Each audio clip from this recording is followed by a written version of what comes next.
I mentioned this very briefly in yesterday's video, but I wanted to make a video about it today in case you missed it. But I'm currently playing the full version of Star Wars Outlaws on the PlayStation 5. And no, I could not give my impressions just yet, but I'm going to be posting brand new gameplay of the PlayStation 5 version of the game and my initial review of the game on Monday, August 26th. At 5 a.m. PT right here on the channel, so don't forget to check it out. If you're new to the channel, hit that subscribe button, and if you're looking forward to the PlayStation 5 gameplay, hit that like button as well. And I believe this is going to be some of the first console gameplay you've all seen, so I'm looking forward to sharing it with you all on Monday. And if you have any questions, by the way, for me, be sure to leave a comment down below with your questions. I'm going to do my best to answer any questions you have about the game.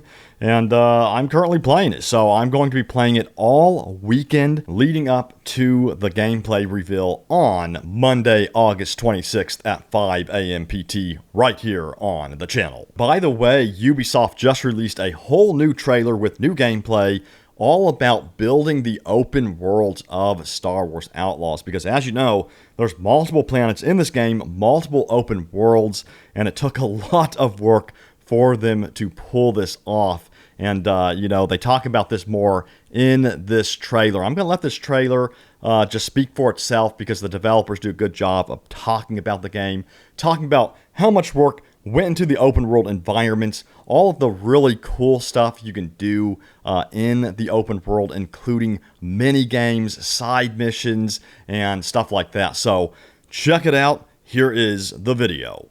Get her! How many of them are there?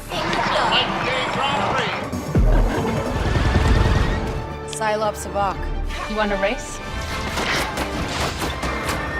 You sure you want to stick your nose into this, kid? Oh, what'd we get into, buddy? When you start diving into this Star Wars galaxy, you have so many different options. We crafted the open world in a sense that you have different landmarks, things that can pull you and catch your attention, but also things that you can stumble onto. In our case, for example, the approach to progression with experts. Where are they? What can they offer me? How do I reach them? And once you reach them, there's an adventure there for you. On your way there, you want things to make you go, oh, what's that? Throughout the world, there are some hidden or buried treasures that is interesting for Nix. So Nix will alert Kay to these treasures with his cute little squeaking. Reward curiosity has been a very central tenet for us thinking about the open world. And it ranges from civilians being attacked by pirates to playing Sabak. Sabak is our version of Kessel Sabak. You have to get the lowest match possible with your 2 Sabak cards, and then you can bet each round and try and win some money. With Thalia Racing, you can make bets on tables of the holograms of the racers. We have a few different versions of arcade games, a ship shooting one and a speeder one, and they can be played mostly for fun, trying to get a high score. We have contract brokers. They will present you with various different types of contracts. There are contracts where you have to infiltrate certain areas to go in and steal specific items for a syndicate, and then you usually have to make a drop. That's the point. You usually get a choice to betray your employer. You can finish the job as normal and get paid, or you can actually give the item to another syndicate for reputation. But that's going to hurt your current reputation with whoever employed you in the first place. The better your reputation, the better access you have to higher stakes jobs that are going to pay a bit more money, and those are the ones that are reserved for when you have very high reputation. If you're looking for blaster parts, Lalini can hook you up with something under the table. So there are lots of different conversations that Kay will overhear. These can be things like passwords into areas, the location of hidden treasures in the world, and also opportunities to further position herself with some of the syndicates.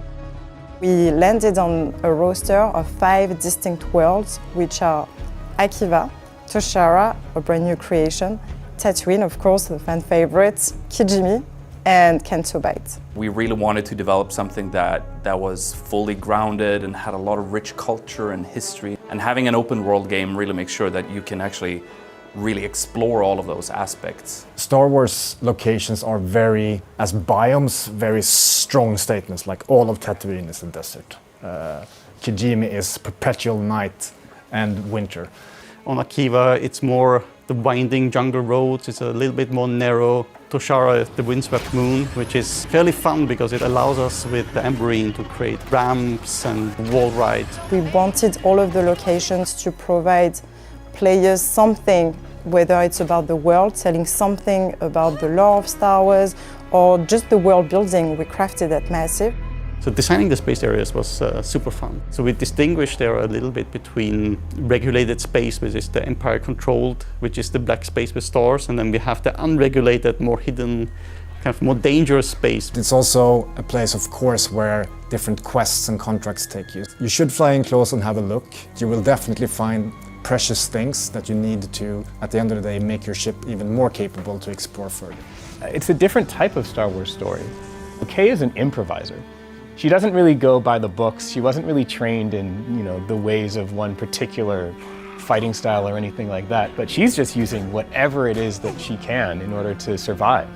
And I kind of tried my best to bring that into the music itself. Sometimes I'll use found objects. I'll play real instruments, but intentionally play them the wrong way, like playing a guitar on the wrong side, using the tuning pegs as those strings instead of the actual guitar. These are improvised instruments rather than well-defined, perfected ones. We did a lot of ambience recording trips, which not only gives us freedom in terms of implementation, but also gives us a lot of this unique source that makes us stand out. You'll be able to hear the score and also diegetic music sort of react to the story that Kay is undertaking and bring life to those environments.